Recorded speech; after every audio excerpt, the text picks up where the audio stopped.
დილამშვიდობისა დღეს ცოტა ისეთ თემაზე მინდა საუბარი ჩემი ბლიც ჩართვა ელვა ჩართვა რომ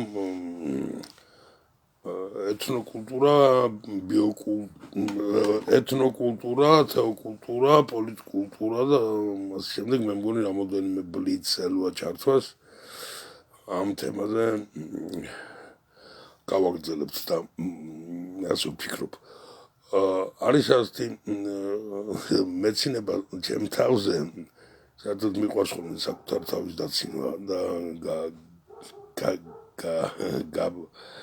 ხუმრობა საკუთარ თავთან. იმდან აქვია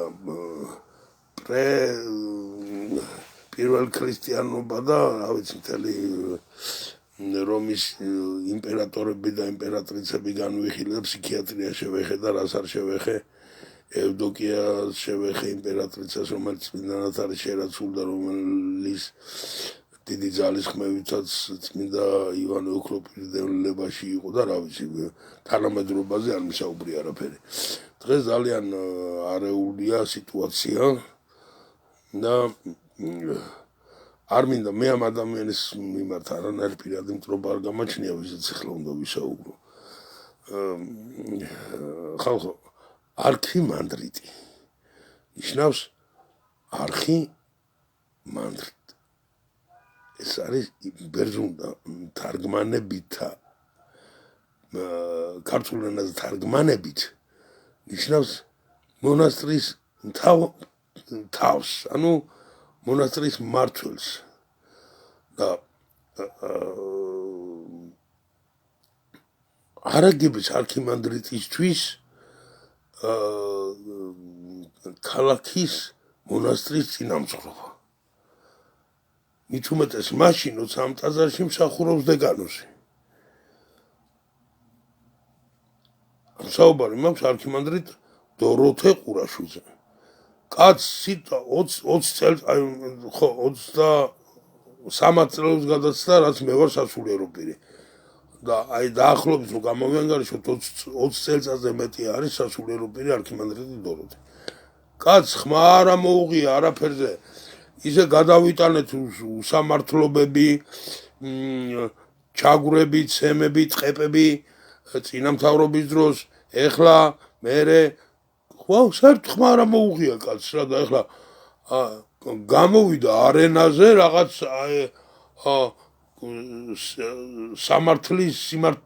სამართლისა და სიმართლის დამცველის რაღაც ისა იყო რა ქვია ფუნქცია თავის თავზე. მამა დოროთე ქრისტეს მიერ საყვარელო ძმაო პირველი დეკანოზი ყავს ტაძარში სადაც შეხარ წინამძღვარი არქიმანდრიტი რა. დეკანოზი რომელიც პრორუსულ და ანტიცივილიზაციურ ქადაგებებზეა ამხედრებული და შემჯდარი ალექსანდრე ბოლქვაძე. შენ დეკანოზია ეგა. ტაძარში ვერ მოგიგვარებია შენთან საქმე და გამოდიხარ და რაღაც ეროვნულ და სამართლებრივ და პოლიტეთიკაზე საუბრობ რაღაცეებზე რა. მოდი რა ძმაო რა ჩავჯდეთ რა მონასტერს მივხედოთ არიან დეკანოზები. დეკანოზი უნდა იყოს ქალაქის ტაძრის წინამძღვარი და არის ასეთი თამაში იყო ძველი სლავები თამაშობდნენ ჩიხარდა. აი ქართული ვირობანას ანალოგია რა ბავშვობაში ალბათ გვითამაშია ყველას. აი ხდება ახლა საქართველოს ეკლესიაში. ნებისმიერ კათოლიკეს შეუძლია თავისი რომის პაპის შეცნომზე ისაუბროს. წინა ჩართვებში განვიხილეთ დიდი წმინდა მამების ცნობილებები და ვერ გვისაუბრია პატრიარქის ან რომელიმე ეპისკოპოსის შეცდომებზე. რაღაცები ხომ არ გვერევა ჩვენ თვითონ ხო არა ვართ ცნობილებაში რა. ახლა იგივეა არქიმანდრიტი იკონომიის გამონაკლისის სახით შეიძლება არქიმანდრიტი იყოს ქალაქის ეკლესიის წინამძღვარი გამონაკლისის სახით. მაგრამ ეკონომია არ უნდა იქცეს ყოველდღიურობად, გამონაკლისი არ უნდა იქცეს ყოველდღიურობად. იგივეა, რომ გერონტოლოგიურ განყოფილებაში, ვთქვათ, ასე პირობითად ავიღოთ. გერონტოლოგიურ განყოფილებაში, გერონტოლოგიის განსავითარებლად განყოფილების გამგვილ დავნიშნოთ რეაბილიტოლოგი, რეპროდუქტოლოგი. რეაბილიტოლოგი რო დაინიშნოს, კიდე ხო მოსულა შეიძლება. რეპროდუქტოლოგს რა ესაქმება გერონტოლოგიაში. ანუ არქიმანდრიტს რა ესაქმება ერის ეკლესიაში, კაც მაპატიეთ რა დილიდან იმაზე ვარ ენერგიებზე. კაც შიშველი ქალი არ აყავს ნანახი ცხოვრებაში და ვიღაცის ოჯახურ საკითხებს წყვეტს. მამადორეთ დიდი ბოდიში, მაგრამ რა ვიცი, მონასტრები მიხედილი გვაქვს საქართველოში? მონასტრები ძირითადად დღეს დაკომპლექტებულია, ერთი სული აქვს წინამძღვრებს, რა ქვია, დიდიღომში სულმცირე, ვაკეში, ნაყიდ ბინებში წამოკოტრიალდნენ და დროზე გაიცნენ მონასტრიდან. და მონასტრები დაკომპლექტებულია, ბინა გაყიდული უსახკაროდ დარჩენილი თბილისელი ბიჭებით. ცოტა ვუტრირებ, მაგრამ რა გესაქმება საერო ტაძარში? მამაო, კეთილო ადამიანო. ამ ახალგაზრდებს კიდე კი სიმართლეებს ლაპარაკობ, მაგრამ ნახნახევარი სიმართლე სიცრუეზე უარესია რა.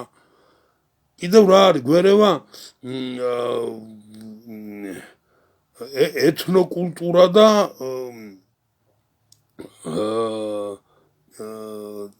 თეოკულტურა. ამ თემაზე არა მოგიღია, მამაო, ხმა ეხლა რომ ეთნოგენური გახდა საქართველოს ეკლესია, ფილეტიზმით არის მოცული მთელი საქართველოს ეკლესია.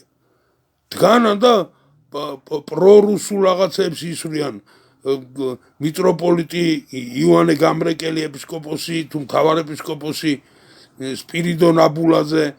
თუ ამაზე სპირიდონ აბულაძე ერეს ქადაგებს, სრულ ერეს ქადაგებს ამბიონიდან. და გაჩუმებულები ხართ ყველა და რაღაცა ხანგრძლივი ლოყის წვა და ვიღაცის პროქტოტრემორით დაინტერესდით, კაცო? და ეგენია სახში ვერ ახმა არა მოგიღია, სახში ვერ აგვარებ ვერაფერს და გამოხვედი და ახალგაზრდების დაბოლება დაიწყია ქრისტეს სახელით რა. დაეტიე რა შენადგიზე რა თუ ძმა ხარ რა. და ახლა ცოტა გამიგრძელდა ეს ბლიც სიაღრე, ძალიან ხანგრძლივი ბლიც ელვა გამომდის, მაგრამ ხალხო, მოდი რა ყველამ ჩვენ საქმეს მივხედოთ რა. და გერონტოლოგიაში ნუ მოვიწყობთ რეპროდუქტოლოგებს რა. ქართული ეკლესია ქრისტოცენტრიზმი დაკარგა საერთოდ საპატრიარქოს დიდი ძალისხმევით. გახდა ეთნოცენტრული, ფოლკცენტრული და ვინც ამბიონიდან ამბობს ზეციურ საქართველო ერესშია. აი საქართველო გაფწყინდება, ვინც ამბობს ერესშია. ამით თქვენ ქრისტიანობის უნივერსალიზმის იდეას გმობთ. და ამ დროს არქიმანდრიტები, რომლებიც საერო ტაძრებში წინამძღვრები არიან, პოპულისტობენ რაღაცებს მოედებიან მართლა რა.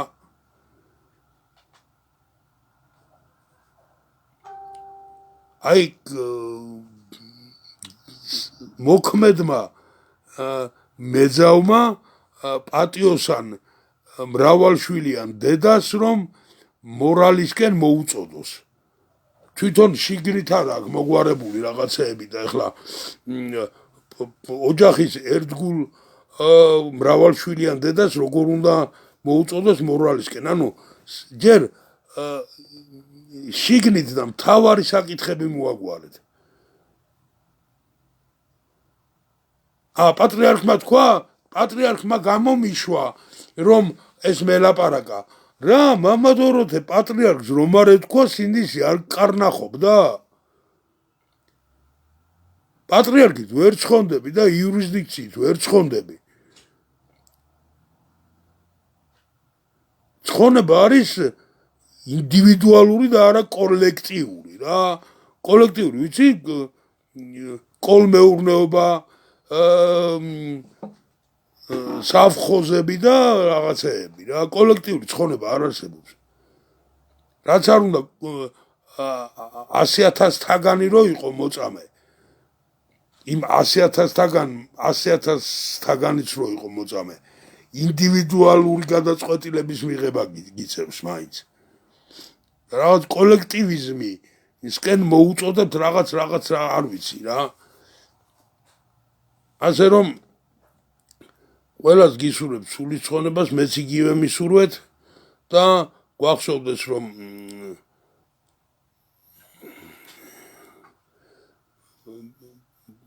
პოპულიზმი არაფრის მომტანი არ არის რა. და მე ვფიქრობ რომ ასე ხანგრძლივი აღარ მექნება შემდეგი ჩართვები და შემდეგი ჩართვების ძირითადი თემა იქნება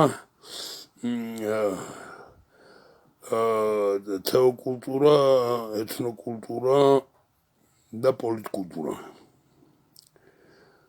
რა ვიცი, მაპატიეთ რომ ასე გამიგრძელდა. რასაც ვამბობ იმისთვის პატიებას არ ვითხოვ. პატიებას ვითხოვ იმისთვის რომ გამიგრძელდა დღევანდელი საუბარი. გაიხარეთ, ფორმა დაგლოცოთ, ნახვამდის, მომიხსენიეთ, ლოცვით.